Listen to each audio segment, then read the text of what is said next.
আজকে আমার গল্প কবিতাটি গোপাল ভাঁড়ের থেকে।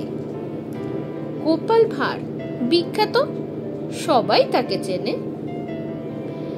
একদিন গোপাল হাটে গেল কিছু কিনতে। ওখানে এক পরিচিত ভদ্রলোকের সাথে দেখা, যে কিনা এসেছে তার 5 ছেলেকে নিয়ে। হেসে ভদ্রলোক এগিয়ে আসেন, বলেন 2-4 কথা এবং ছেলেদের সাথে করিয়ে দিলেন গোপাল ভাঁড়ের দেখা। গোপাল তাদের জিজ্ঞেস করে, নাম কি হে বাবা তোমাদের?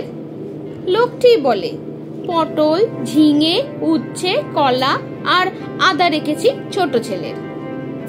ছেলেদের নাম শুনে ভিমরি খায় গোপাল, কিন্তু তিনি রসিক মানুষ, রসিকতা না করলে কি হয়। এক মুখ হাসি নিয়ে গোপাল ভদ্রলোকটিকে বলে, আলাদা আলাদা করে ছেলেদের নাম বলার কি প্রয়োজন, একসাথে সুক্ত বললেই চলে।